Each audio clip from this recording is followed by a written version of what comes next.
Buenos días.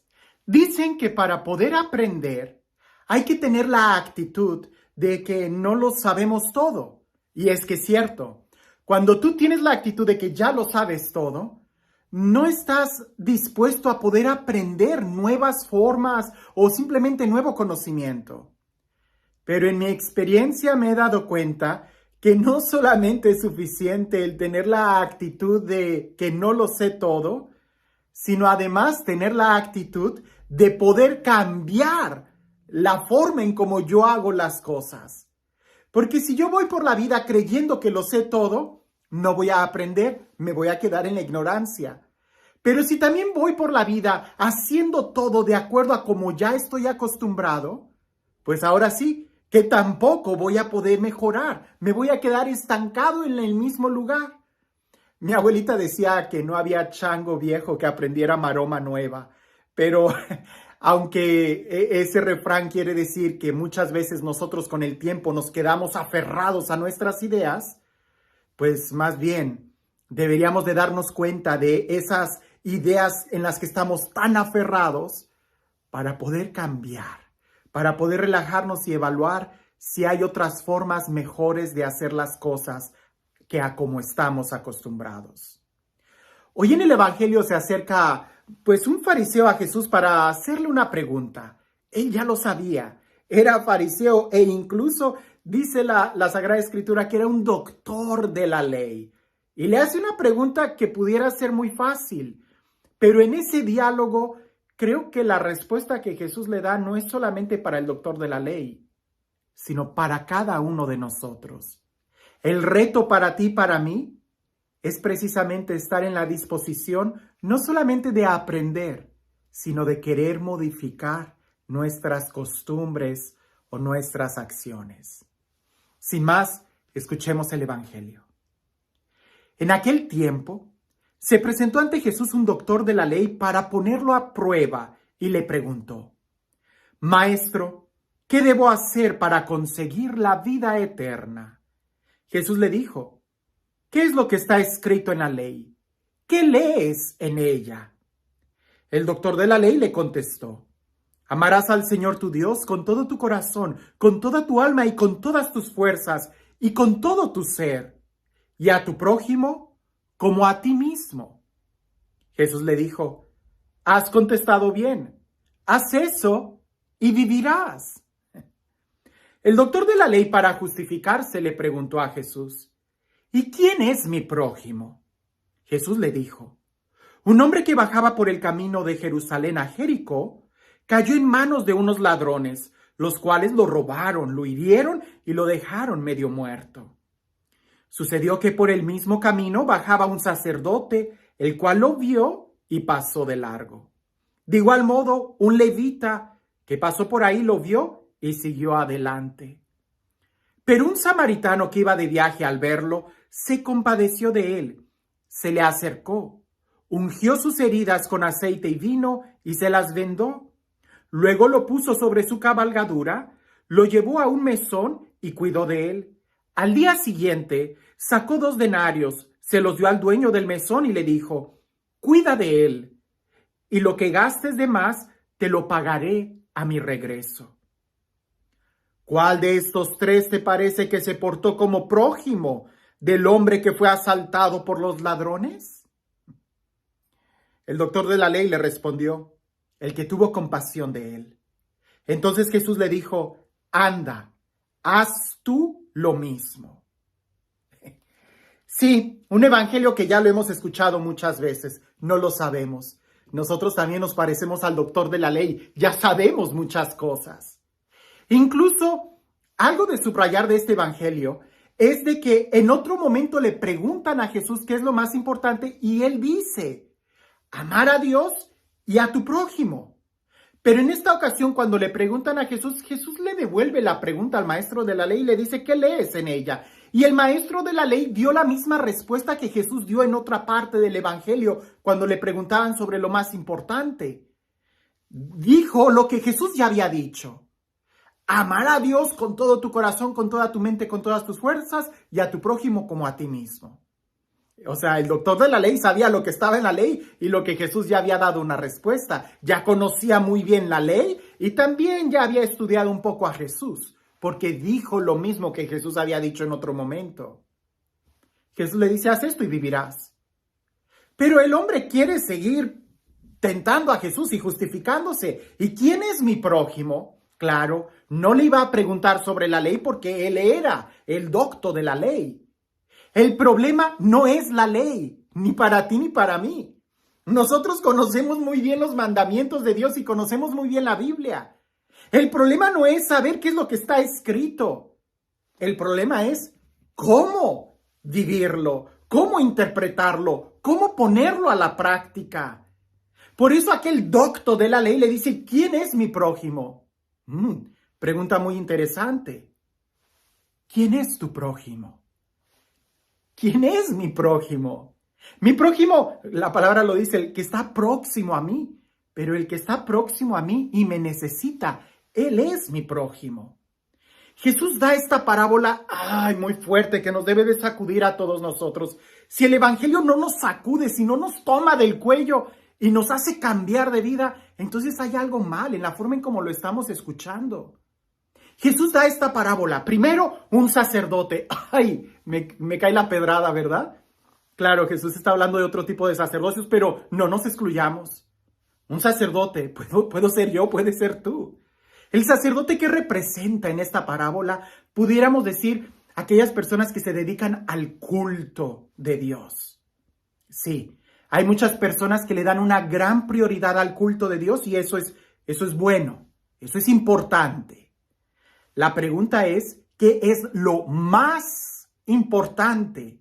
El culto es muy importante, pero este sacerdote que nos narra el evangelio no puso en práctica lo que el culto le comprometía.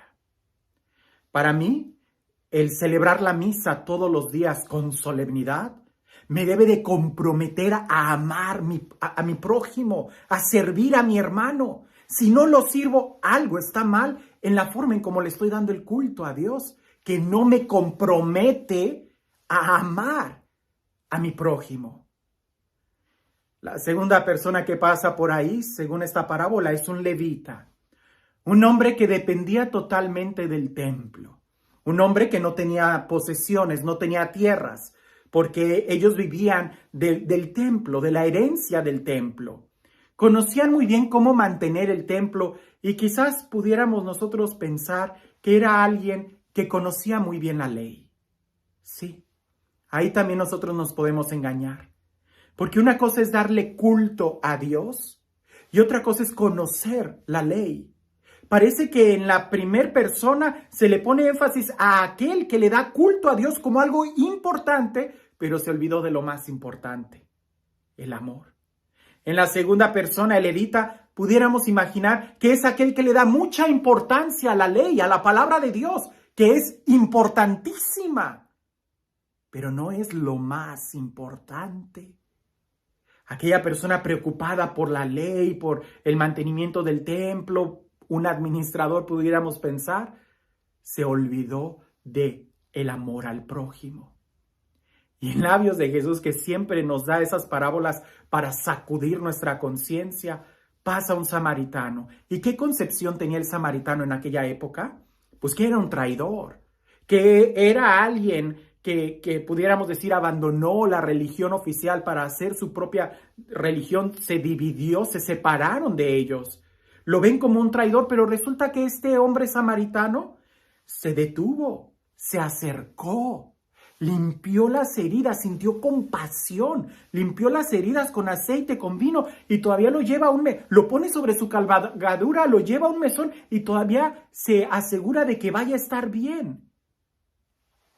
No es porque le haya dado una limosna, se comprometió a ayudarlo. Jesús dice, ¿quién es el prójimo? ¿Quién se comportó como prójimo?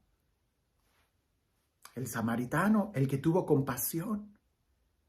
No el que tenía el culto como lo más importante, no el que conocía la ley como lo más importante.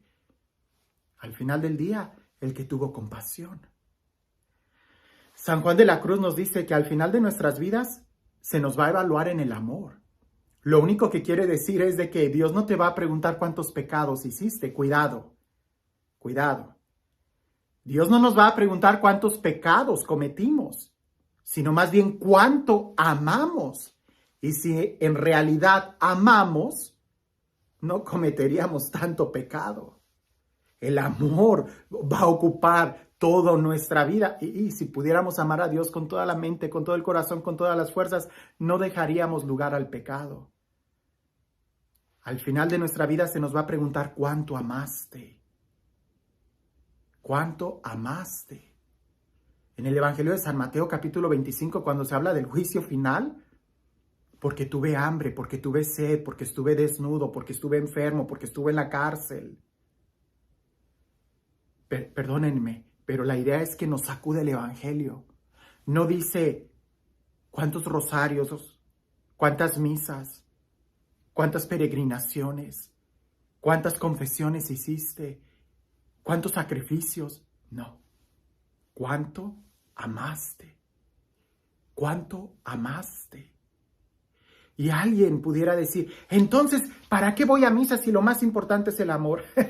Porque la misa nos debe de ayudar a entender cuál es el verdadero amor. ¿Se puede servir a alguien sin amarlo? Sí. Y tristemente hay muchas personas que lo hacen, que ayudan a los pobres, pero no por amor a los pobres, no por amor a Dios, sino por intereses mezquinos de salir en el periódico, de ganar más likes, de salir en las planas, de ganar una campaña política o qué sé yo. Por eso ayudan a la gente. Eso no es amor a Dios ni amor al hermano, sino amor a uno mismo. ¿Para qué me sirve a mí leer la palabra de Dios, que es muy importante? Porque la palabra de Dios me va a enseñar cómo amar. Pero no me debo de quedar solamente leyendo la palabra, sino más bien poniéndola en práctica. ¿De qué me sirve ir a misa si lo más importante es el amor? Pues porque la misa me va a comprometer a amar al hermano como amo a Cristo. Si no voy a misa y si no leo la palabra de Dios, si ignoro los sacramentos y la oración e ignoro la palabra de Dios, la iglesia, no voy a saber cómo amar. Es como un sándwich. Un sándwich se hace por las 2 barras de pan y la carne en medio, la rebanada de jamón. No es sándwich si solamente te dan el jamón. Y si solamente te dan las barras de pan, no te va a saber a nada ese sándwich. Las barras de pan pudieran ser la Biblia, la ley, y lo de arriba pudieran ser la misa, los sacramentos. La ley, la Biblia, la misa sin amor no tiene sabor. Tenemos que amar al prójimo y agarrar el pedazo de jamón y comerlo, eso no es sándwich. Tratar de amar a los hermanos y servir al prójimo, servir al necesitado sin conocer la ley de Dios, no, eso no es amor. Terminaríamos haciendo o desfigurándolo. La mejor forma es entender qué importante es ir a misa, ir al culto, qué importante es leer la palabra de Dios, entender la ley. ¿Para qué? Para que esto que es muy importante nos ayude a poder vivir lo que es lo más importante, el amor al prójimo, el amor a Dios que se expresa en el amor al prójimo. Y este Dios, el Dios del amor, el Dios de la vida, el Dios que se ha mostrado como un prójimo para cada uno de nosotros, que sea Él quien el día de hoy te bendiga. En el nombre del Padre, del Hijo y del Espíritu Santo. Dicen por ahí, y lo subrayo, dicen por ahí, porque no me consta, pero al parecer en octubre del año 1917, en Rusia fue donde estalló o nació la Revolución Rusa. Aquella guerra que marcó un gran cambio en la cultura a nivel mundial. Octubre del año 1917, dicen que a partir de esa fecha, la humanidad ya no fue la misma. Pues dicen que también en ese mismo mes, en Rusia, la Iglesia Ortodoxa rusa estaba teniendo un gran debate interior sobre cuestiones litúrgicas, sí, sobre si el sobrepelis que se usa en los ornamentos debiera de ser color blanco o color morado. A nivel social, en Rusia hay una guerra y en la iglesia rusa estaban peleando si el sobrepelis iba a ser blanco o de color morado. También dicen que Nerón estuvo tocando la lira mientras Roma ardía. Hoy allá afuera hay muchos hermanos que necesitan ver testigos del amor, testigos del resucitado. Todo lo que sabemos, todo lo que celebramos, todo lo que profesamos como fe, tiene como finalidad anunciarlo con testimonio, siendo sal y luz, con nuestro testimonio amando al prójimo. Que tengas un excelente día.